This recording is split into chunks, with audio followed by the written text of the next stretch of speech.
rápida puede dar falso negativo o falso positivo. En ese orden de ideas, de acuerdo a este decreto del 1109, lo vamos a tratar como un caso sospechoso si tiene síntomas. Entonces, si va a obtener síntomas, si es un caso sospechoso o estuvo en contacto con alguien que tenía sin protección, con alguien que tuvo entonces un caso sospechoso, y como caso sospechoso empezamos a decir que va a tener su aislamiento de los 14 días. Tengámoslo presente, es como caso sospechoso. Sí, yo creo que, disculpe la interrupción, yo creo que es fundamental en el tema de nosotros identificamos al trabajador por medio pues, de la encuesta, de los síntomas. Para enviarlo a aislamiento es importante nosotros estar seguros de hacerle el debido cerco epidemiológico a la persona que nos lleve a concluir si verdaderamente esos síntomas son de un contacto estrecho con un positivo o simplemente porque, digamos, un fin de semana estuvo haciendo actividades de manejo de polvos o algo así, para no aislarlo sin necesidad de verdaderamente del aislamiento. Gracias por el aporte. ¿Me recuerda su nombre? Carlos Andrés Galán, de Sociedad Clínica Casanare. Gracias, Carlos. En eso tiene razón, pero entonces aquí debemos evaluar dos cosas, y es lo que tenemos en cuenta acá en esto. Y es cierto, aquí donde empieza la disyuntiva entre los médicos. Entonces, voy a colocar este caso específico aquí, la señora de Servicios Generales presentó síntomas, estamos asistiendo a la oficina, son 3 pisos, asistimos 5 personas en los 3 pisos para tener un distanciamiento. La señora de Servicios Generales resultó con síntomas de gripe, garganta. Ella dijo, no, me siento mal, yo creo que tengo COVID. No, se le mandó a hacer la prueba. Sin embargo, llegó al médico y el médico dijo, no tiene incapacidad, pero los síntomas no son de COVID. Entonces, ahí es donde empezamos nosotros a tener en cuenta de que depende mucho del responsable profesional médico. Nosotros como tal, sí tratamos de las encuestas de manejar la información, pero nosotros no somos médicos. Y existe una cantidad de cosas dentro de los trabajadores. Entonces, en cuanto a la parte médica, ellos son los responsables de generar esa incapacidad o decirle, efectivamente, de acuerdo a la encuesta que usted se le hizo aquí en el consultorio, usted tiene un riesgo alto de tener el COVID, váyase a aislamiento. Y lo están mandando a aislamiento. Las IPS lo están mandando a aislamiento cuando el médico lo determina. Pero el doctor da incapacidad. Aquí es donde tenemos esa disyuntiva y aquí es donde empezamos a hacer la pregunta, ¿quién va a responder? Entonces, el médico le dice, no señor, vaya a aislamiento, pero usted está de salud, está bien, puede hacer su aislamiento en casa para evitar contagiar a demás personas. Entonces ahí empezamos nosotros a tener una balanza. Tengo un caso sospechoso con alta probabilidad de que tenga contagio, porque todavía está con síntomas. El médico lo mandó para la casa. Inmediatamente va a decir, el empresario dice, miércoles, ¿y quién me va a pagar eso? Eso es lo primero, ¿no? ¿Quién va a pagar los 14 días del trabajador? Entonces ahí viene el manejo jurídico que nosotros debemos dar. La norma me dice algo que ya me lo dice la ley, y este decreto 1109 del 10 de agosto, me dice artículo 8. Perdón, me coloco el zoom. Artículo 8. Sostenibilidad del aislamiento para los afiliados a los regímenes contributivo y subsidiado de salud. Los afiliados cotizantes de régimen contributivo que sean diagnosticados con COVID-19 contarán con los recursos económicos derivados de la incapacidad por enfermedad general o por enfermedad laboral, según corresponda, que reconozcan a CPS, las entidades promotoras de salud o las administradoras de vehículos laborales para garantizar el aislamiento de ellos y su núcleo familiar. Ahora, si nosotros hacemos la pregunta, esto ya está en la ley 100, ¿cierto? La ley 100 dice que si usted tiene incapacidad de origen común, lo asume la EPS, y si es de origen laboral, lo asume la ARL. Aquí como decimos, la disyuntiva aquí es el profesional de la salud. Es el que va a determinar si tiene la incapacidad o no. Entonces, si él dice que no tiene incapacidad, pero debe irse a aislamiento preventivo, ahí debemos estar pensando en que lo que me interesa es, uno, mi salud, la salud de mi equipo de trabajo, y después voy a pensar en que voy a tener que pagarle los 14 días. Ahora, legalmente, podemos llegar a un acuerdo, ahora sí parte de lo legal, con el trabajador de que como va a estar sus 14 días y usted es un trabajador que yo lo necesito es en la obra, echando pica y pala, pues cómo va a hacer trabajo en casa echando pica y pala en la casa, ¿no? Entonces, esas cosas que no puedo hacer trabajo en casa, porque la norma es clara, este mismo decreto vuelve y lo recomienda, y es, para ese aislamiento en casa, por favor, en lo posible, hacer trabajo en casa. Todos los que trabajamos trabajo de oficina, en un computador o algo, todos son posible hacerlo en casa. Pero todo lo que son obras civiles, actividades físicas del campo, agricultura, no es posible. Pero recordémonos, y vuelvo al centro, lo que importa es la seguridad. La seguridad. Si yo tengo este caso sospechoso, significa, o este positivo, significa que puede afectarme a mis trabajadores. Y si yo lo amplío, significa que puede afectarme a toda la organización. Y puede afectar a que ya no le tengo que pagar a solo uno los 14 días, sino a los 20 que tengo trabajando. Entonces, es hacer un análisis básico de riesgos. Le pago los 14 días y pare de contar. Y tomo una decisión y me salió pequeño el costo, fue el único que se me contagió y los demás seguimos bien. Es parte del ejercicio, para que lo tengamos presente en el análisis de riesgo que debemos hacer. Tratamiento del riesgo. Es lo que estamos hablando entonces. Dentro del tratamiento del riesgo, el diagrama Fluger que estaba atrás, distanciamiento, lavado frecuente de mano, limpieza, desinfección, simplemente es protección, aplicar el protocolo de bioseguridad. Los protocolos que ya los tenemos establecidos previamente. Viene ahora otras preguntas. ¿El COVID-19 puede ser accidente de trabajo o enfermedad laboral?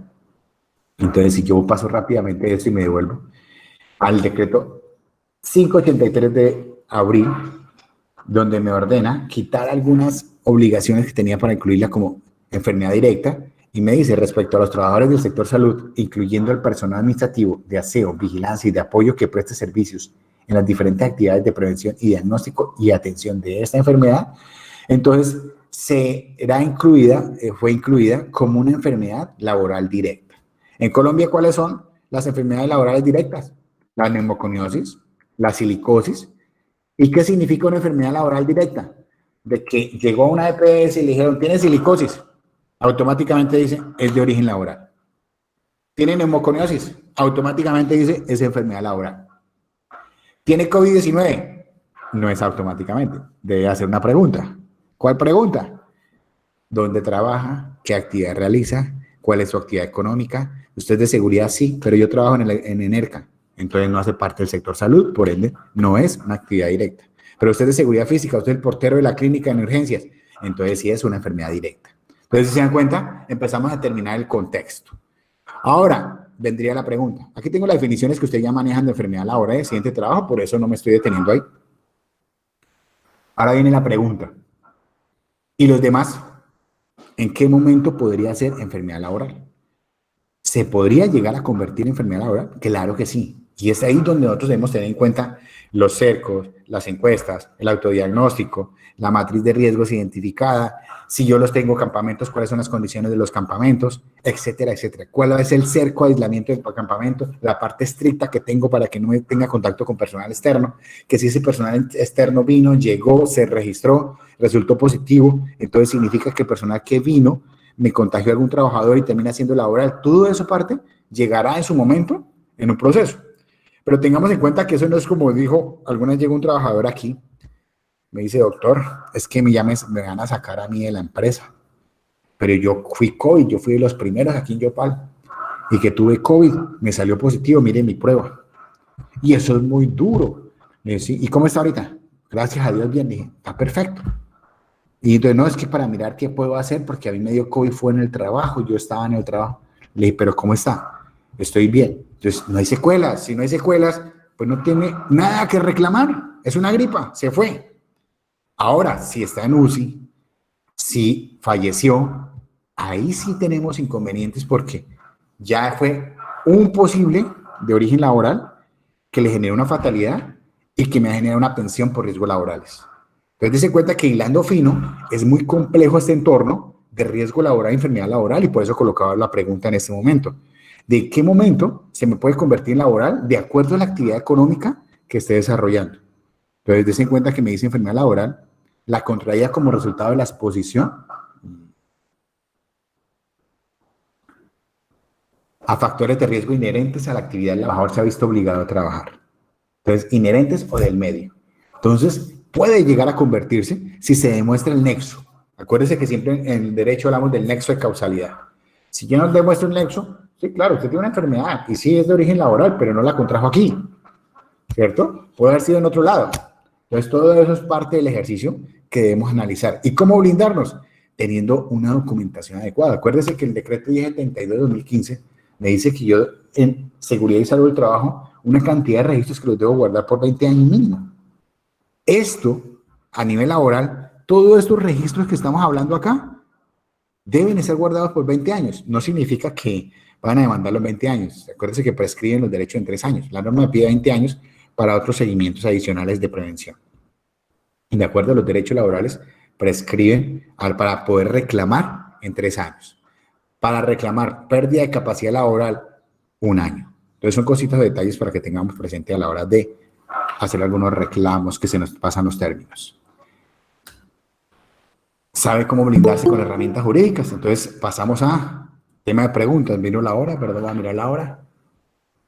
Son las 11:47. Doctor, yo tengo unas preguntas puntuales. Claro que sí.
Acuérdese que cuando yo hablo de evidencias, debemos tener en cuenta que a ustedes tienen que agotar el debido proceso, hacer descargos, y si en esos descargos ellos aceptan, ¿cuál va a ser la sanción? Pero si yo no puedo determinar, si es una república, sí puedo decir que puede ser una prueba, pero si es algo que es íntimo de la persona, no puedo decir que es una prueba. Entonces son cosas que hilan muy fino. Ahora, frente a lo que su merced me dice que él estaba de rumba y llegó con síntomas. Acordemos que los síntomas aparecen después de los 7 días, bueno, pero los 4, 5, 6, 7 días de contacto. Pero llegó con síntomas, sabiendo que no estaba teniendo aislamiento preventivo. Entonces, la parte personal no podemos llegar a invadirse a la persona. Eso es individual. Sin embargo, la ley novena del 79, Código Sanitario Nacional, dice, y los decretos que inclusive incluyeron ahí en la parte considerativa, este decreto específico del 1109, en la parte considerativa, habla de eso, habla de que el derecho de las personas siempre van hasta donde llega el de los demás, hacen anotaciones a una jurisprudencia. ¿Por qué? Porque yo no puedo decir, no, es que yo puedo hacer lo que quiera, puedo andar sin tapabocas, pero yo puedo afectar a otras personas, entonces debo cumplir lo que me dicen las normas. Entonces ya estamos hablando de que es código de policía. Entonces, usted se cuenta que según normas de código de policía, normas laborales, que en sí yo no puedo llegar a sancionarlo porque el señor estuvo tomando cerveza a fin de semana. Lo que sí debo es decir que si yo hice eso, puedo agregarle algo a las encuestas de que si tuvo alguna reunión social, yo no le puedo permitir el ingreso. Y dentro de mi proceso disciplinario, no le puedo permitir el ingreso porque se evidenció que estuvo en una actividad social que me genera un riesgo para mis otros trabajadores. Ahí sí, y como no le puedo permitir el ingreso, entonces no va a trabajar. Y como no va a trabajar, pues no le voy a pagar esos días de salario. Porque ya la ley me permite, como usted no está trabajando, no necesito pagarlo en ese caso específico. Son cosas para darle manejo. ¿Qué otra pregunta? Tengo una pregunta, Bueno, qué pena. Bueno, sí. Disculpa un momento, la señora Puro Carcumen. Le doy la palabra a la señora Puro Carcumen y luego tiene la palabra la señora de Fundación o la persona de Fundación Patarubén. Buenos días. Tengo una pregunta específica. Si tengo un trabajador que está suspendido el trabajo, el contrato, y se le sigue pagando su salud y su pensión, y sé que está trabajando como domiciliario en otra empresa, digamos, en ese caso que yo estoy asumiendo ese pago, ¿cuál sería mi posición como empresa? Porque solamente como domiciliario está teniendo un riesgo de contagio, porque pues no sé si en la empresa están haciendo todo ese tema de los formatos, y segundo el riesgo que también es en el tema de la moto, ¿no? Bueno, esa es mi pregunta. son casos puntuales, ¿no? Entonces vamos a responder rápidamente los casos puntuales. Entonces, ¿cómo nos blindaríamos frente a esos procesos? Uno, tenemos que evaluar qué tipo de suspensión hicimos, cuál fue la causa que generó esa suspensión para determinar. Ese es uno de los riesgos que tenemos que evaluar, porque yo no puedo decir que lo tengo suspendido y decir que después lo voy a sacar porque está incumpliendo el contrato o porque está haciendo otras actividades. Uno, el riesgo que tiene. Lo tengo suspendido con autorización del Ministerio de Trabajo. Ok, perfecto. Entonces, frente a esa autorización, tenemos en cuenta él está suspendido, a él no le está pagando ARL, ¿cierto? A él no se le está pagando ARL. Por ende, lo que le suceda por fuera de la actividad no es parte de la empresa. Lo que sí puede generar en determinado momento que se vincule. Ahora, lo que usted puede hacerlo es llamar a descargos y determinar si quiere seguir trabajando o si quiere seguir trabajando como domiciliario. Es un proceso específico para ese caso puntual que se tendría que estudiar un poco más a fondo para darle unas herramientas jurídicas específicas para decir cómo lo sacamos o cómo se le hacen los descargos para que quede blindada la empresa. Entonces, como les digo, así por encimita, brindarle unos descargos, llamarlo a unos descargos para determinar si es cierto lo que está haciendo, si está exponiéndose y si va a seguir trabajando en ese sector, pues que ya no siga trabajando con ustedes. Pero vuelvo y repito, eso es parte someramente con lo que su merced me dice. Porque acuérdese que algo que llamamos el mínimo vital. El mínimo vital es que yo tenga con qué comer.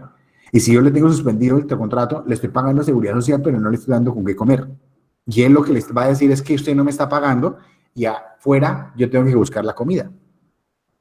¿O le está dando algún subsidio? Pues el subsidio era que trabajara conmigo en algunos turnos, pero él decidió que no le servía, entonces por eso está haciendo domicilios para otra empresa. Ok, entonces evaluar eso para mirar si se determina que entonces allá lo afilien y terminar el contrato, pero es evaluarlo frente a unos descargos y hacer el debido proceso. Siguiente pregunta para... La siguiente pregunta, la Fundación Patarubén indica, en caso de dar positivo un trabajador, ¿cómo se maneja el tema de la suspensión o aislamiento? ¿Cuál es la mejor figura jurídica? En caso de dar positivo un trabajador, entonces tengamos en cuenta que lo acabamos de mencionar. En caso de dar positivo, ¿cómo se maneja? Enviándolo para la casa, porque me dice el decreto que salió este mes, el 1109, me dice, debo tenerlo aislado 14 días. Eso es lo que debemos hacer, no podemos hacer nada más. ¿Qué debemos hacer? Seguimiento a través de las herramientas tecnológicas para ver cómo sigue. Seguimiento para que me siga haciendo autodiagnóstico. Eso es lo que tengo que hacer específicamente. Ahora, ¿cómo hago para saber si pago o no pago? Pues lo ideal es que si es sintomático, pues que la EPS le dé su incapacidad. Tratar de que la EPS nos dé incapacidad. Ayudar a la gestión que nos dé incapacidad. Eso está en manos de ¿quién? Del médico únicamente. El médico es el que determina si requiere incapacidad o no. Nosotros no somos médicos. Si no le da incapacidad, lo único que podemos hacer jurídicamente, gracias por la pregunta, es hacer un acuerdo de que esos días le demos un subsidio y no le paguemos el salario. Pero de común acuerdo, de común acuerdo. De lo contrario, la obligación, acuérdense, la obligación es pagarle. Esa es la obligación, pagarle. Siguiente, por favor. Joana Buritica Ahumada pregunta, ¿qué plataforma se puede usar para el autodiagnóstico? Sí, señor, gracias por la pregunta. Entonces, eso es parte del blindaje que nosotros estamos hablando en este momento y que vamos a, regálenme un segundo. Entonces, ¿nosotros qué hicimos? Nosotros hicimos un equipo interdisciplinario para hacer una herramienta tecnológica que incluya todo lo que pide la ley. ¿En dónde se puede encontrar? www.rixman, como se observa acá, en la parte superior. Ya la amplío. ¿Están viendo mi pantalla? Negativo, negativo. No. Doctora. Está bien, está compartiendo. Ya la comparto.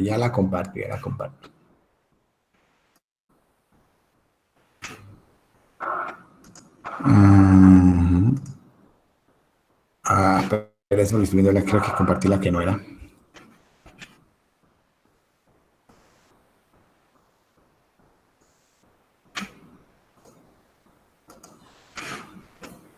Ya nos compartieron el link Vale.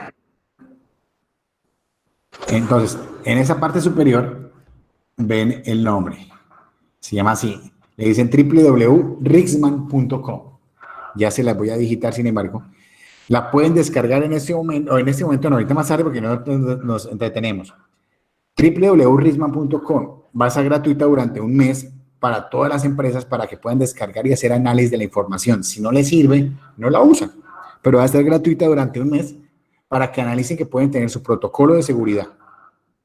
Su protocolo de seguridad. Es así como está escrito en el enlace. Rixman.com. Y en el chat también está. Para que la copien. Así como están. ¿Qué hace esta herramienta? Esta herramienta tiene todo lo que me pide decir: autodiagnóstico, control de ingreso de trabajadores visitantes, control de insumos, elaboración de las listas de verificación de cumplimiento de la resolución 66, capacita y evalúa, genera estadísticas, facilita la comunicación y acceso a la información del COVID-19, acceso a la parte legal. Entonces, ¿qué se hizo? Una herramienta para que todos nos empecemos a trabajar y blindar de dos formas. Uno, promoviendo la prevención de riesgo o protocolo de bioseguridad. ¿Para qué? Para que no se me contagien los trabajadores. Esa es la parte principal. Pero adicional a eso, nos estamos blindando como empresa para que dejemos registrado en una herramienta todo lo que estamos haciendo. De tal forma que cuando se requiera, es acceder a la herramienta y mostrar lo que nos están pidiendo los registros. Es parte del ejercicio que nosotros vamos a analizar. Entonces, tenemos dentro de la parte de registrar, pueden crear sedes. Entonces, si una empresa tiene 3, 4, 5, 6 sedes, pueden crear las sedes, vinculan a sus trabajadores de cada sede, le hacen autodiagnóstico, tienen un control de acceso con el código QR que obliga a que haga el autodiagnóstico, puede acceder el control de acceso a los visitantes o clientes. Entonces, tengamos presente eso, los visitantes o clientes que anteriormente ya con la ESO solamente una vez se registran. Entonces, ya una vez registrados, les va a salir sus sedes, registrarlas, va a tener el control, le va a llegar un correo a sus trabajadores para que estén vinculados. De una sección de protocolos. Esa sección de protocolos, usted está todo diseñado para que seleccione y coloque los datos específicos de ustedes, de si suministran agua, si tienen un piso, si tienen áreas, si tienen clasificadas las áreas, etcétera, etcétera. Todo eso, ahí están las ayudas. El autodiagnóstico tiene una ubicación de GPS para que nos ayude. Ojo, la ubicación de GPS es voluntaria, no tiene que activarla siempre. En este momento está voluntaria. Pero para hacer un cerco epidemiológico real, lo ideal es que estuviera activa todo el tiempo. Pero en este momento es voluntaria y solamente se activa en el momento que hace el autodiagnóstico, no más. No se va a estar activo todo el tiempo. Pero lo ideal de un cerco sí sería eso. Claro que a nadie nos gusta que nos vigilen, pero para la parte de riesgo biológico sí se recomienda. Pues Jesse, señor. perdona, antes de que se me vaya la pregunta. Ahí sí sería importante que la herramienta nos ayudara a visualizar realmente los sitios donde ha estado el trabajador. Ejemplo, Una empresa tiene 20 trabajadores y trabajan todos en oficinas de 4 o 5 pisos. Se distribuyen y se toman todos los protocolos para cada uno de los trabajadores dependiendo del cargo que tengan. Resulta que el trabajador llegó a la semana y presentó COVID y ahí en ninguna de las oficinas tenía COVID. Eso me ayuda a argumentar de pronto de que el trabajador lo agarró en otro sitio fuera de las oficinas, pero no me justifica realmente si fue en la oficina o no. Entonces, esa herramienta, porque un trabajador puede mentir. Él dice, no, es que yo no estaba en ningún lado, yo salgo de mi casa acá y resulta que no, que el hombre sí sale a hacer deporte o sale para allá al supermercado, cualquier cosa, cualquier actividad fuera de la parte laboral. Eso no hay nadie que lo justifique. Esta herramienta sería un medio que nos va a ayudar a decir, usted estuvo en tal sitio, acá nos ha presentado, nos va a poner lo que o sea, adquirió el virus en ese sitio. Esa es parte del ejercicio de Sucio. Muchas gracias, muy amable. Es parte del ejercicio. Por ejemplo, si aquí arranquemos, esa herramienta está disponible a nivel nacional, pero empezamos ya la divulgación. Si todos los establecimientos de comercio la tienen, en ese momento, como les digo, es gratuita, la pueden obtener durante un mes gratuita, y nosotros ingresamos a un establecimiento de comercio, nos van a pedir el código QR para entrar. Eso significa que ya estuve tomando tinto en la esquina de tal almacén, en Juan Valdés, quedó ahí. Me fui al Costo, entré y estaba ahí. Me fui para el centro comercial y al ingresar me tocó colocarlo. Entonces eso hace que haga un cerco epidemiológico completo si todos la usamos en todo lado. Eso es un parte del proceso porque es algo masivo. Pero adicional a eso, la ubicación GPS era lo que les decía, que nos puede ayudar también a hacer esa algo. ¿Por qué? Puede ser porque se transporta a servicio público, porque es un trabajador de la salud, aunque no lo estamos estigmatizando, pero es alto riesgo. Ha tenido contacto con persona positiva. En este caso se seleccionaron todos estos ítems dentro de la encuesta, por eso salieron todos. O si no, sale solamente 1 o 2. Si ha tenido contacto con persona positiva, entonces se asume una vez, este señor está conviviendo, las cosas salió positivo, es un riesgo para mis trabajadores, no lo dejo entrar. Eso es parte del ejercicio para controlar el riesgo, pero empezar a trabajarlo en forma, y eso lo da la aplicación. Es correcto. Jesse, yo tenía otra pregunta antes de, como ahorita estaba ahí, pero no hice la pregunta. Cuando usted decía que toca establecer protocolos dependiendo del área de trabajo, o sea, un ejemplo, si usted está en una planta, entonces ahí hay diferentes sitios de trabajo. Está el área de proceso, el área operacional, el área de almacenamiento, las mismas oficinas donde entran los trabajadores. Hay que crear un protocolo para cada uno, así hayan muchas cosas que estén alineadas en peligros, que sea el mismo peligro para las diferentes áreas. Gracias, de pronto, ok, excelente pregunta, porque yo hace dije que un protocolo por obra. Entonces resulta que en ese caso específico es para los de obras, para cuando hablamos de construcciones. Entonces estamos hablando de que por cada obra se debe tener un protocolo específico de la empresa. Entonces, si yo tengo, hablemos de son diferentes escenarios. Entonces, si yo tengo una obra aquí en Yopal o 3 obras aquí en Yopal en diferentes sitios, diferentes direcciones, son 3 obras. Ahora hablemos de unas facilidades donde yo tengo obras civiles, tengo operaciones, y son diferentes contratistas. Entonces, partamos de que la obligación es para el contratista, para cada persona es individual, es decir, por su equipo de trabajo. Entonces, ese contratista debe tener su protocolo. ¿Alineado con el cliente? Sí. ¿Organizado con el cliente? Sí. Pero cada uno debe tener su propio protocolo. Ahora hablemos de los edificios. No sé si ustedes, muchos han conocido algunos edificios donde para entrar de un piso a otro debe tener una clave o no puede entrar a ese edificio en cuanto a seguridad física. Entonces, algo así pueden hacerlo por zonas. Entonces dice, no, usted hizo su encuesta y está con su equipo de trabajo y yo tengo aislado.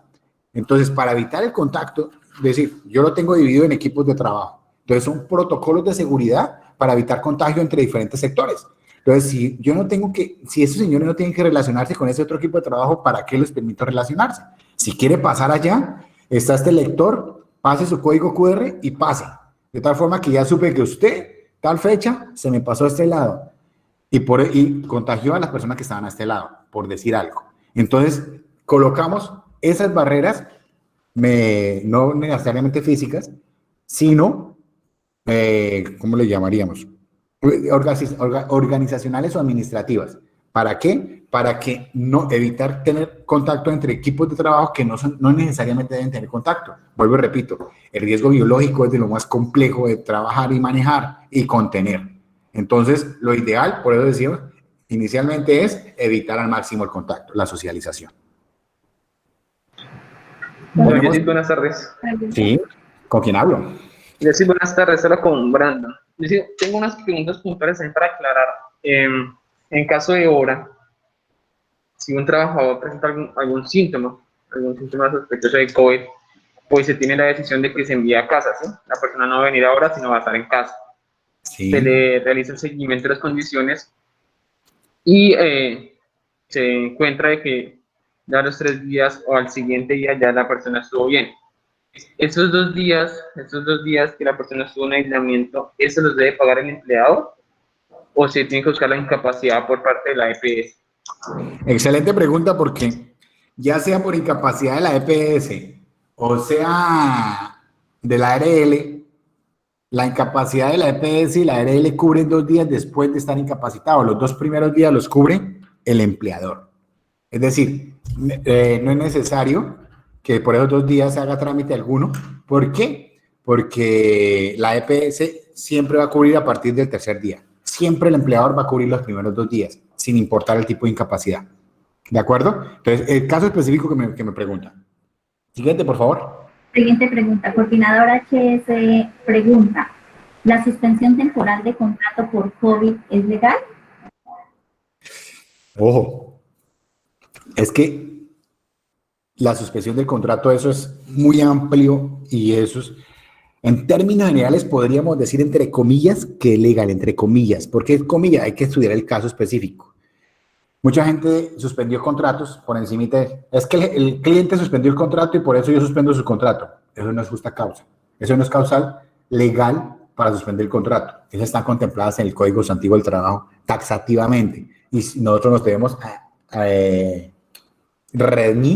regir por eso. Entonces, tengamos en cuenta. Código Sustantivo del Trabajo me dice cuáles son las causas por suspender el contrato.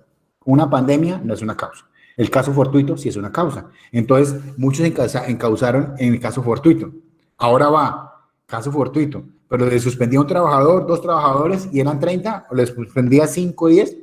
Entonces, si le suspendía 20, significa que ya es una suspensión colectiva. Entonces, ya me aplica la parte de normatividad de suspensión de contrato a personas colectivas. Y ahí ya tengo que pedir autorización al ministerio. Entonces, un manejo diferente por cada caso.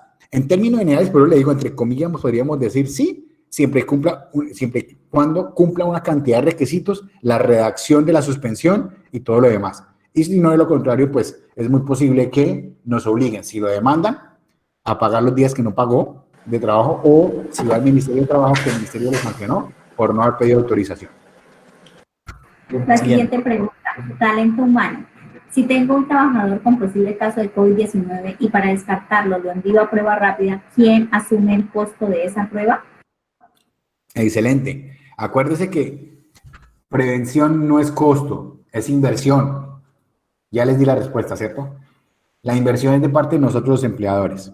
Entonces, si yo tengo una sospecha alta, yo mando a este señor para que no me contagie a los demás y después no me toque pagarle a todos los demás. Es que es algo básico que debemos tener en cuenta como administradores en la toma de decisiones.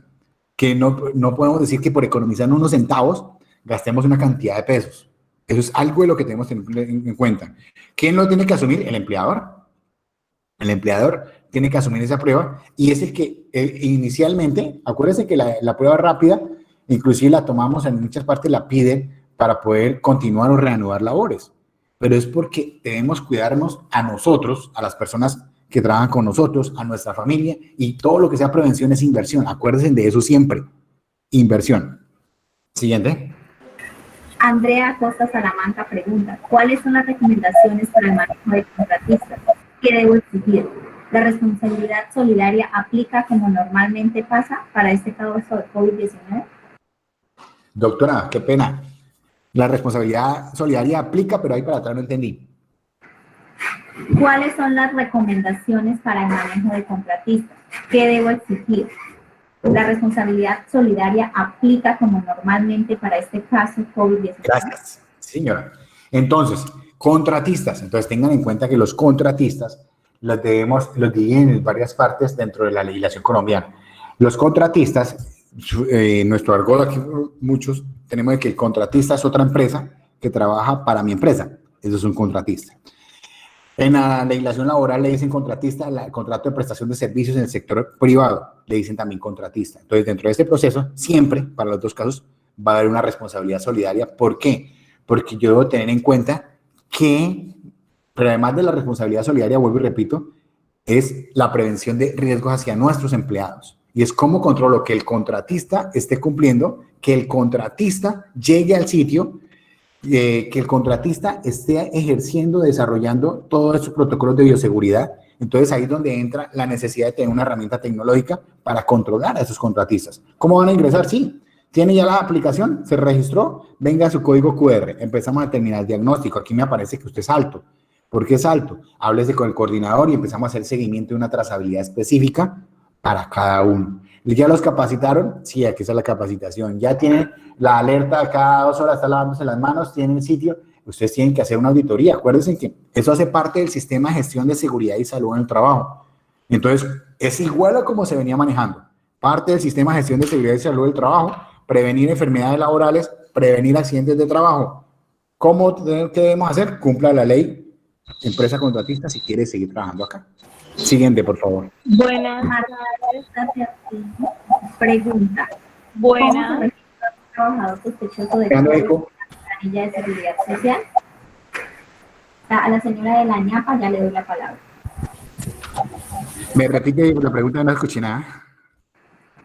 La señora Marta Elisa Teatín pregunta, ahora entonces, ¿cómo se registra un trabajador sospechoso de COVID en la planilla de seguridad social? ¿Cómo se registra un trabajador sospechoso de COVID en la planilla de seguridad social? Espérame un segundo, porque es que el trabajador sospechoso de COVID tú no lo estás sacando, tú no le estás dejando de pagar seguridad social, tú no le estás dejando de dejar de trabajar, ¿de acuerdo? Entonces, si se va para trabajo en casa, tenemos que seguirle pagando ARL. Ya, si no se va para trabajo en casa, sino simplemente va a estar aislado, pues pasa, es muy parecido en la parte en donde ya no estaríamos pagando ARL. Ahí la doctora Marta Judith me podría apoyar en esa parte de planillas, que es experta. Tiene razón, doctor. En este caso, el trabajador está en casa, pero eso no significa que tenga suspensión o que le tenga que hacer un reporte de novedad distinto a pagar la seguridad social, teniendo en cuenta que existe el vínculo contractual. Muchísimas gracias, doctora. Siguiente. Muy buenas tardes. En la ñapa. Sí. Buenas tardes. Solo el micrófono abierto. Por favor, la señora de la ñapa, el ruido para darle la palabra. Buenas tardes. Tengo una pregunta frente a un caso sospechoso. Digamos, en ese aspecto, este trabajador estuvo aislado por 17 días. A él la EPS le envió a hacer la PCR. Los resultados de la prueba se emitieron a los 17 días de haber guardado ese trabajador el aislamiento preventivo. La pregunta es, como ya se emitieron estos resultados, ¿se debe obligatoriamente seguir dándole estos 14 días según la norma que nos mencionó el doctor en la resolución 1109? ¿Salió positivo? Sí. A ver, okay. Correcto. Entonces debemos tener en cuenta lo que yo acabo de mencionar, que me dice la norma, pero algo, y hablamos del riesgo y el contexto de lo que tú acabas de decirme. El contexto que me dice es que él presentó cierta sintomatología y se fue para la casa y ya lleva 17 días aislado. Se demoró en entregarle la prueba y como se demoró, no le entregaron la prueba inmediatamente, por ende los días ya fueron corriendo. Entonces en ese momento ya no tienes que generarle ese aislamiento, pero debes dejar soporte. Acuérdate que en derecho yo tengo que tener evidencia de todo. Entonces, ¿cómo puedo haber tenido esa evidencia?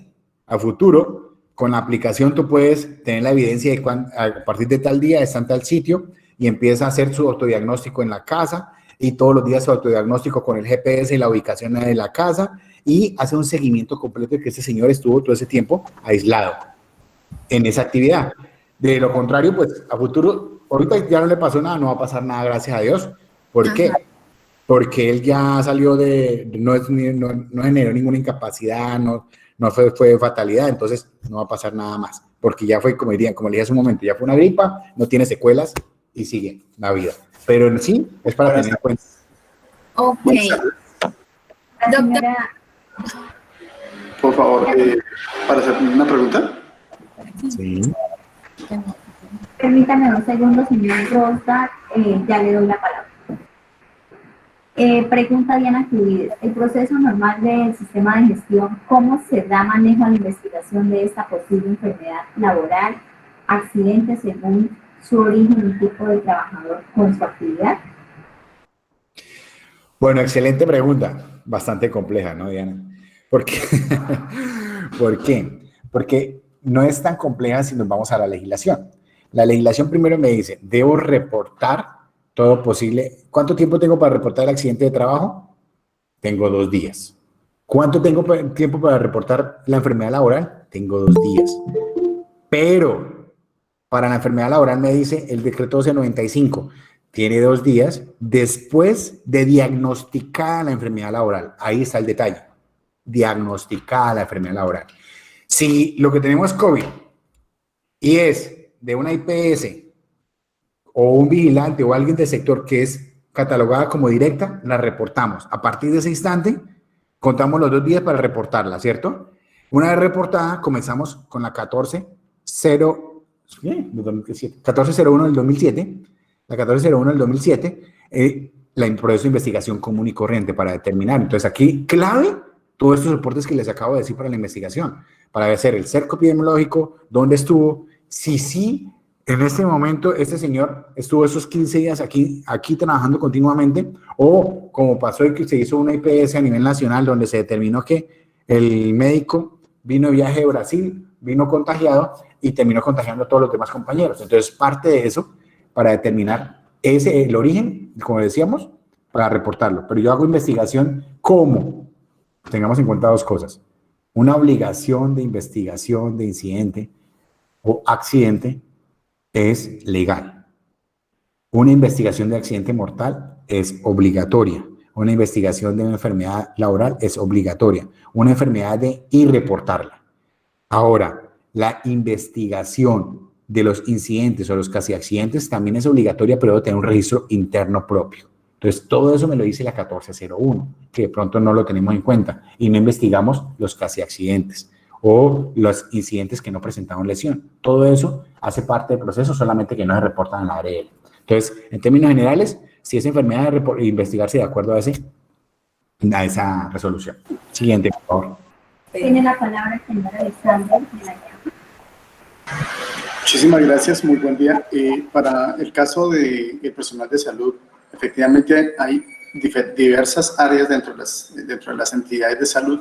Algunas tienen características hospitalarias, algunas tienen consulta externa exclusivamente y hay otros que son profesionales independientes en salud.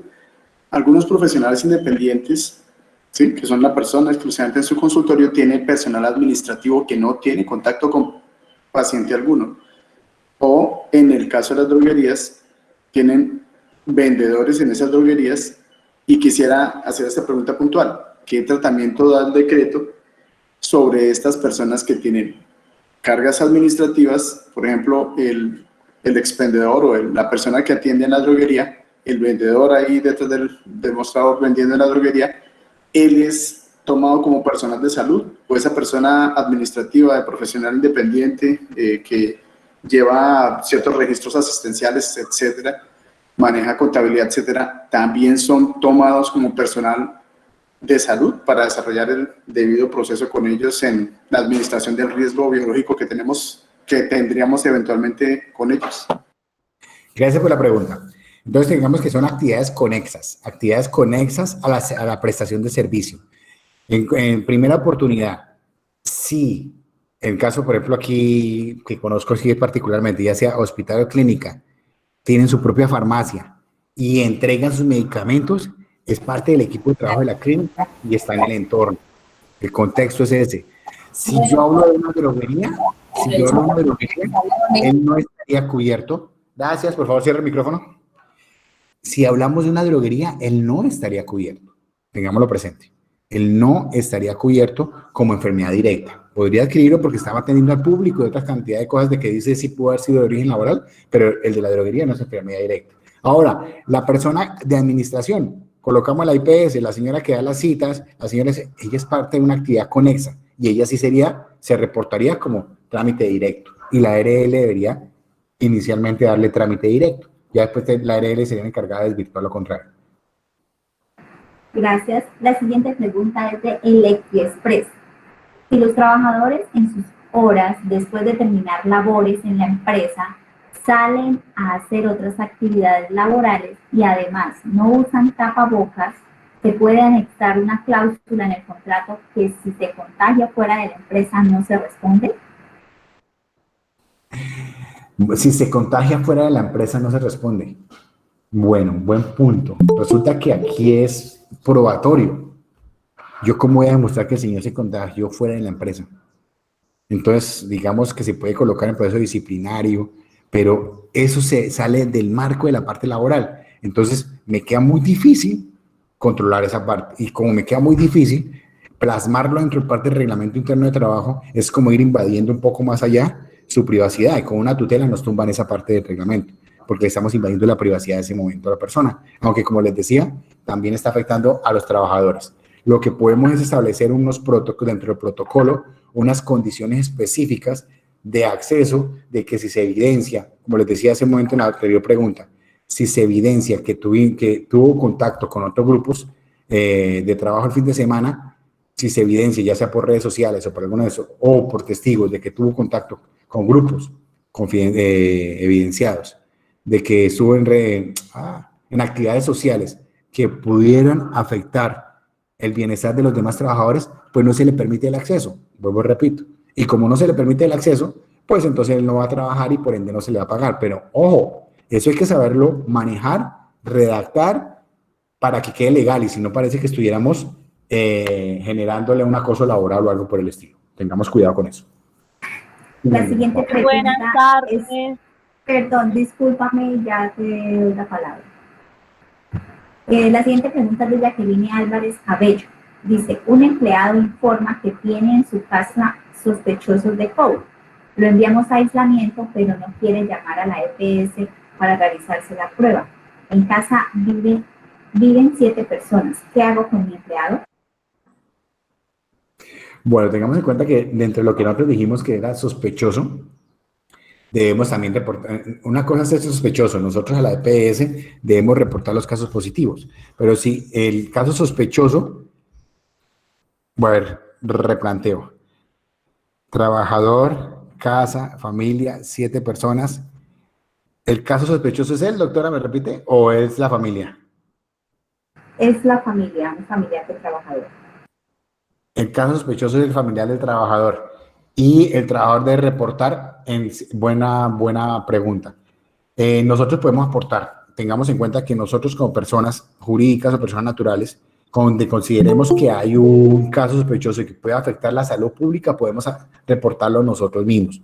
Y hablando de salud pública, saliendo de lo laboral, saliendo de la parte de trabajo, ya como salud pública podemos llamar y decir, tengo una persona que trabaja con nosotros, hay una alta probabilidad de que la esposa esté sospechosa en la dirección tal. ¿Qué debemos hacer?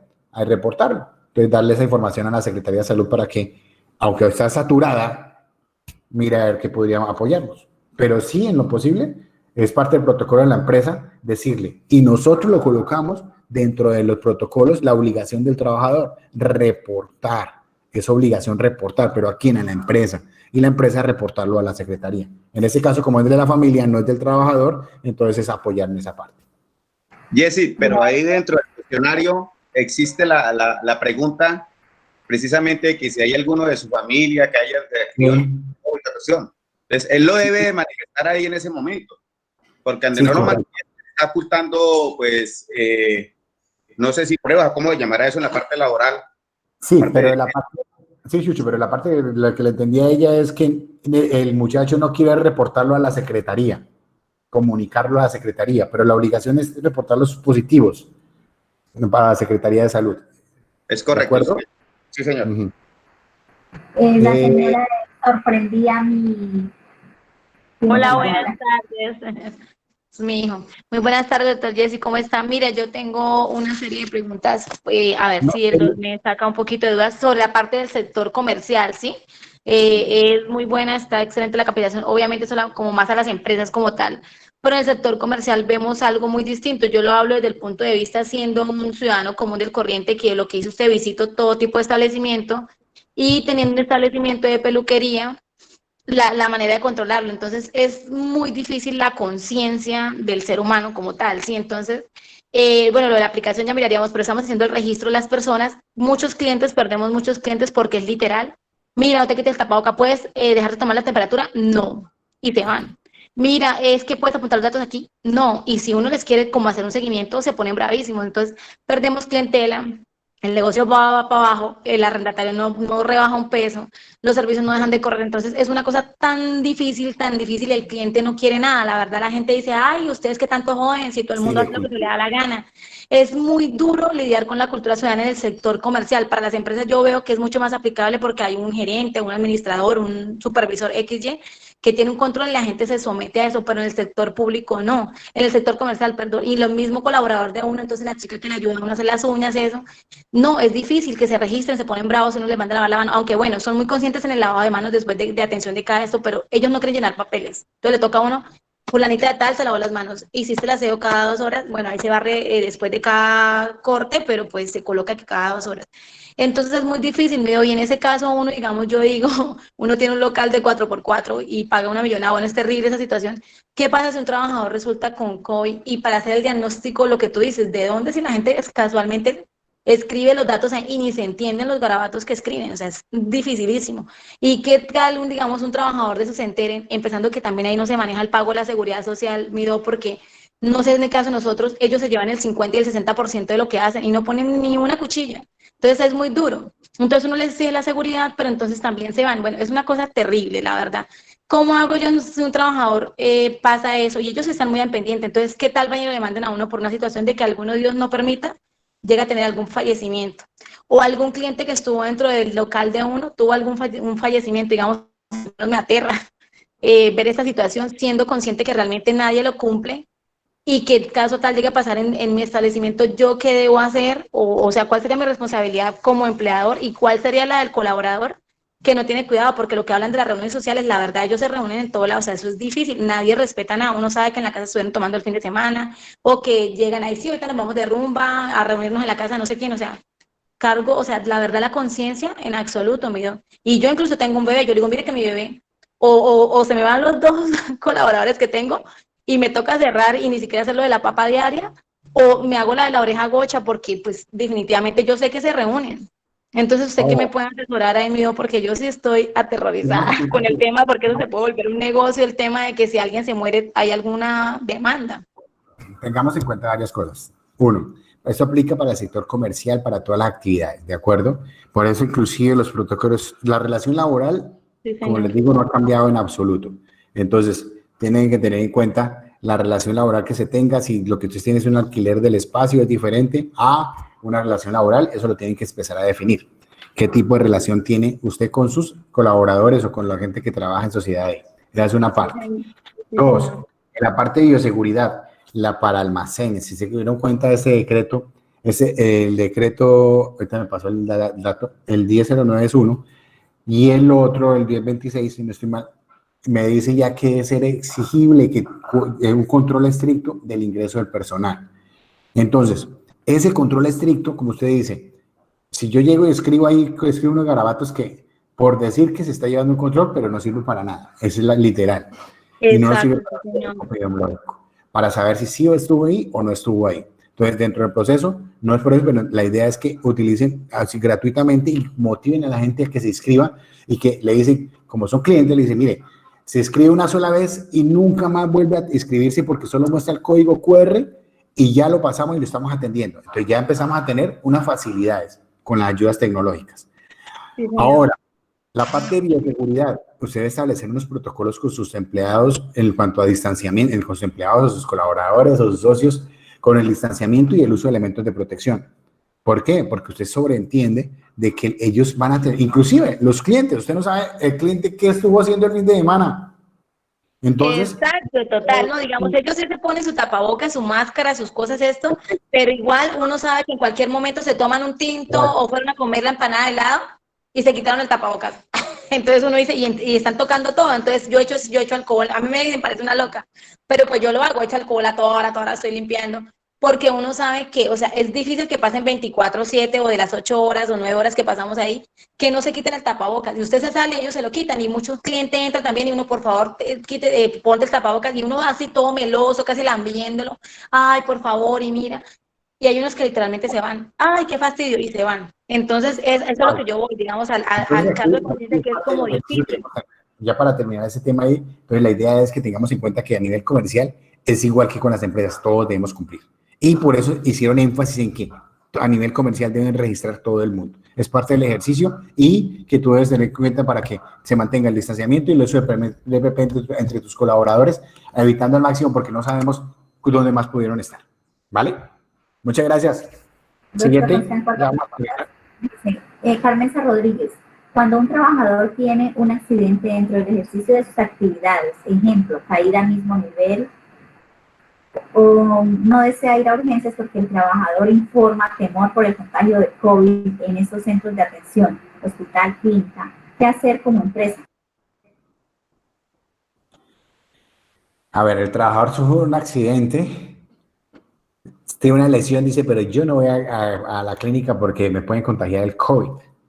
Entonces, tengamos en cuenta que cada quien es individual y tiene que ustedes que hacer, la función como empresa es reportarlo, decirle a dónde debe ir y si, acuérdense que para cubrir la incapacidad, para que la empresa le pague su salario de acuerdo a si es de riesgos, entonces su 100%, o si es de salud, su 66%, el trabajador tiene la obligación de traer la incapacidad. Si él no trae incapacidad, pues no se le va a pagar y se le va a decir eso. Entonces, vaya al médico para que le dé incapacidad, de lo contrario debe asistir. Si no puede asistir porque no se siente bien de salud, debe tenerlo en cuenta. Pero es prácticamente lo que se debe manejar. ¿Por qué? Porque debe asistir a su médico para que le digan qué debe hacer, tomarle placas o demás. Siguiente.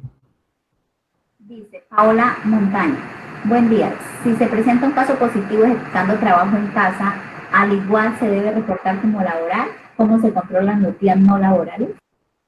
Excelente pregunta. Si está de trabajo en casa, ¿se puede transportar como laboral? No. Estamos hablando de COVID, ¿no? Sí, son dos cosas distintas. Si yo estoy en casa y tú me electrocuté con el computador, podría ser laboral, ya depende si el trabajador dice que está haciendo su actividad. Pero si hablamos de COVID, no, porque recordemos que es únicamente laboral las que están en sector salud. Siguiente. Señora Joana Rincón tiene la palabra. Gracias, muy amable. Mi doctor Jessy, muy buenas tardes. Es un tema puntual. Para nadie es un secreto que las compañías petroleras hoy en día exigen prueba PCR o pruebas rápidas para sus contratistas. Un caso puntual de una persona que salió positivo al solicitar una compañía una prueba PCR, sale positivo, pero esta persona es asintomática. Sucede que la EPS, después de que salen los resultados, como la persona es asintomática, la respuesta que le da es: yo no le voy a realizar a usted nuevamente otra prueba PCR y por lo tanto le doy acompañamiento hasta cierta fecha. ¿Qué puede hacer uno ante esa situación? Porque si la EPS, que es la encargada de volver a tomar esa prueba para cerrar ese caso, no lo hace, entonces uno tiene que seguir dejando a la persona en aislamiento o simplemente sacar del bolsillo de la empresa para pagar. La pregunta está perfecta y por eso lo hablamos pronto en el caso. ¿Cómo vamos a darle caso? Respuesta al caso. Resulta lo siguiente: la persona es asintomática, pero salió positivo. El decreto 1109, apúntese bien ese decreto 1109, me dice qué hacer. ¿Por qué? Recuerda, yo les dije hace un momento, les dije, ahora ya no hay contraprueba, ya no hay una segunda prueba. Ya por ley salió positivo, llámese la prueba rápida, salió positivo, entonces se sobreentiende que el personaje es positivo y se sigue protocolo de bioseguridad, 14 días de aislamiento y terminamos. Ya no va a haber prueba después de ese aislamiento. Eso es decreto 1109 del 10 de agosto del 2020, para que lo tengan presente, ¿de acuerdo? Entonces ya no va a haber contramuestra, ya es positivo y es parte del manejo que le está dando la pandemia. Yo creo que ya dejamos... La última, el señor Juan Gabriel Vega, para que por favor nos aclare su pregunta. Gracias, muy amable. Doctor Yesid, quisiera saber cuál sería el procedimiento de parte de la empresa en el momento en que un trabajador salga positivo en su descanso, que tiene sus actividades en el hospital como guarda de seguridad. Entonces, pero el trabajador dio positivo en descanso. Tenemos nosotros la obligación como empresa de reportar a la Secretaría de Salud y a la ARL? Es mi pregunta. Gracias. ¿Cuánto tiempo es el descanso? 3 días, doctor. Bueno, tengamos presente eso, ¿no? Eso que me acaba de decir. Entonces, uno, quien reporta es la empresa de seguridad, ¿no? La empresa de seguridad debe reportarlo a la ARL y a la Secretaría. Ya la empresa de seguridad es contratista de ustedes y sí debe reportarlo. Tenga en cuenta, como usted dice, son 3 días de descanso, pero la enfermedad o esto para que salga el diagnóstico en determinados procesos debe tener mínimo 7 días de haberse contagiado, hablando de ese término. Pero como no sabemos si pudo haber sido afuera o adentro, entonces por seguridad lo reportamos para que, acuérdense que para lo que es la Secretaría de Salud es para todo lo que es epidemiología, vigilancia pública. Y nosotros reportamos allá por si no ha sido reportado por algún lado. Aunque la IPS que toma la muestra tiene la obligación de reportarlo. ¿De acuerdo? Y la que reporta a la ARL es el empleador directo. Doctor, yo sí tengo una pregunta. Gracias. Dime, Diana. Sí, porque ya vamos a irnos. Perdón. Tengo 6 trabajadores, tengo orden de prestación de servicio, tengo la misma responsabilidad. Espérate, Viviana, no se escuchó lo que dijiste. ¿Me repites desde el comienzo? Si yo tengo 6 trabajadores, pero a ellos les tengo orden de prestación de servicio, ¿la responsabilidad sigue bajo mi cargo o bajo de ellos? Interesante, ¿no? Entonces, acuérdate el decreto 1072-2015 que dice de las personas que están por prestación de servicios que deben vincularse a tu sistema de gestión de seguridad y salud del trabajo. ¿Y qué dice de los protocolos de bioseguridad? Que deben vincularse al sistema de seguridad social, al sistema de gestión de seguridad y salud del trabajo. En términos generales, se convierte en uno solo y van a depender dentro de tu sistema para la prevención de la enfermedad. Ahora, anteriormente decía que los contratistas no debían darle, pues cada quien daba sus EPPs. Para este caso, ya el contratante también ya le va a dar sus EPPs, que es la mascarilla, la protección respiratoria. Discúlpame, doctor. Pero, o sea, nosotros le damos todo, discúlpame, yo sigo preguntando, le damos todos los implementos de seguridad, pero mi pregunta es, si a un trabajador le llega a dar COVID y me llega a demandar, ¿yo tengo responsabilidad sobre él con la orden de prestación de servicio? Acuérdense que tengamos dos cosas. Inicialmente, responsabilidad como tal. Con la figura que se tiene, podríamos decir que no, entre comillas. ¿Por qué digo no, entre comillas? Porque si yo llego y demando y demuestro que lo que es un artículo 53, Constitución Política de Colombia, principio de primacía de la realidad, que en realidad él tenía, era subordinado, artículo 23 del Código Sustantivo del Trabajo, todos los requisitos para que sea contrata, era subordinado, prestaba individualmente servicio y le pagaba honorarios, salario, pues ya el juez determinará si fue trabajador o no, porque está disfrazando una relación laboral con un contrato de prestación de servicios. Pero eso ya empieza a definirlo ya un juez, ya en un proceso. Pero sí podría llegar a tener responsabilidad. Por eso siempre se debe tener toda la parte de prevención y saber cómo se vinculan los trabajadores para que queden debidamente vinculados a la empresa, porque si usted tiene una actividad misional y ellos están ejecutando su actividad misional, pues el juez le va a decretar que son trabajadores. Y yo siempre recomiendo, en ese caso, que siempre vinculemos a los trabajadores directamente para tener todo el control de la organización. Muchas gracias, Viviana. Respondiendo a la pregunta de la señora Martelisa Terpín, nos quedan 2 respuestas, señora Martelisa. Le doy la palabra a Sofima HC y luego de ella sigue Jorge Jaime. Dice Marta, perdón. Dice Marta, que Elisa Terpín, quedan muchas preguntas. ¿Habrá una próxima oportunidad? Sí. Hacemos una coordinación con Cámara de Comercio para hacer el evento igual. La parte de la jornada va a ser igual para los que no pudieron asistir hoy, porque quedaron muchos por fuera del chat y vamos a hacerlo nuevamente. y también se van a seguir respondiendo preguntas. Pero ya ahorita querían 2 nomás. La señora Sosimac se encuentra todavía en sala. Ya se fue. Señora, buenas tardes. Mi nombre es Joega y tengo la siguiente pregunta. Alguien preguntó, pero a mí me faltó la última parte. Cuando tengo un trabajador que ha sido contagiado, se va a sus 14 días de aislamiento y ya debe regresar a trabajar, pero este trabajador los síntomas todavía los tiene muy presentes, sigue presentando síntomas, aunque se esté manejando en casa, tiene todavía síntomas. ¿Cómo hago yo para reintegrarlo a laborar para que no sea un riesgo para mi resto de trabajadores? Excelente pregunta. Eso no lo han preguntado así con los síntomas seguidos. Entonces, si continúa con síntomas, tenemos 2 formas.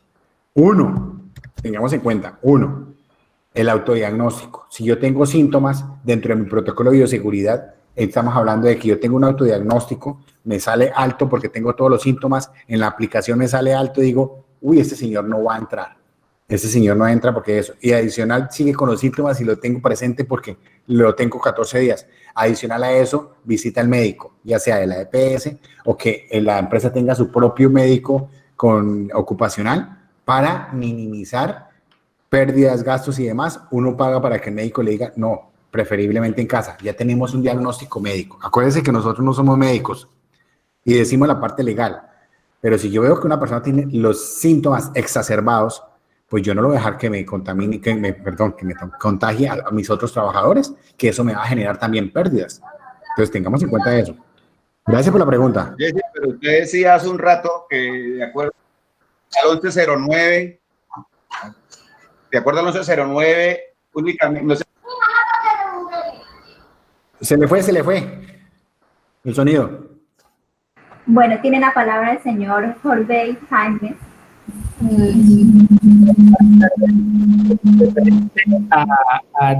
Digamos, a las cláusulas del contrato que se le hace a los trabajadores, ¿hay una cláusula o renglón donde nosotros podamos incluir que la responsabilidad es del trabajador, o de qué forma nosotros como empresa nos podemos blindar para que en caso de dar un caso positivo, la empresa dentro de una orden de servicio no caiga la responsabilidad? Porque me hizo como varias preguntas. Horas de servicio, cláusulas del trabajador, responsabilidad solidaria porque es prestación de servicios. Bueno, entonces, en ese orden de ideas, tengamos en cuenta primero, las cláusulas, usted puede colocar todas las cláusulas que quedan en el contrato de trabajo, pero pueden ser ineficaces. ¿Qué significa una cláusula ineficaz? Que yo no puedo decir que renuncio a unos derechos establecidos. Por ejemplo, la Constitución me dice no puedo renunciar a todo lo que es seguridad social, artículo 48 de la Constitución, es irrenunciable. Yo no puedo decir, firmo que yo no quiero que me afilien, por decir algo. Entonces, esas son cláusulas ineficaces. Para este caso, decir que es responsabilidad de él, podría ayudarlo a que le genere un estado de conciencia, de cultura, pero que eso sirva para atenuarlo y blindarlo, no, señor. Es como tal, no. Eso me generaría como para generar un proceso de coercitivo para que el trabajador como que diga, pila, a mí no me va a responder nadie. Ahora, en cuanto a la prestación de servicio,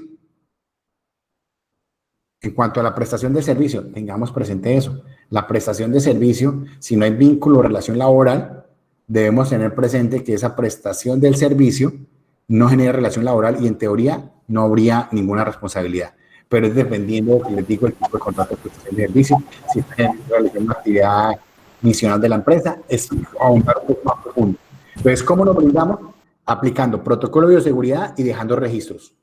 Registros de que se le capacitó, ahí está el protocolo de que lo está tomando al día, está el registro de los insumos que se le dieron para limpieza y desinfección, registros de todo. Eso es parte del proceso de blindaje, es clave. Implementación de protocolo de bioseguridad completo al pie de la letra. No, doctora. Doctora, una pregunta. Señora. Frente a un caso positivo por COVID-19, ¿tengo que reportarlo a la ARL una vez me emitan ese informe? Como actriz de trabajo? Vuelvo y repito, ya eso sí ya le hemos respondido. Dijimos, si es del sector salud, inmediatamente se reporta porque eso lo asume la ARL inmediatamente como de origen laboral. Si no es del sector salud, no se reporta a la ARL, se reporta a la EPS y a la Secretaría de Salud. Gracias por la pregunta. Gracias. Muchísimas gracias. Muy amables por su atención. La otra semana estaremos comunicando para cuándo sería la próxima sesión. No se reporta. Muchas gracias, muy amable. Hasta luego, que estén bien. Muchas gracias. Sí, muy excelente. Muchas gracias. Muchas gracias. Gracias, Gracias, ingeniero. Muchas gracias. Muchas gracias. Muy bueno. Gracias.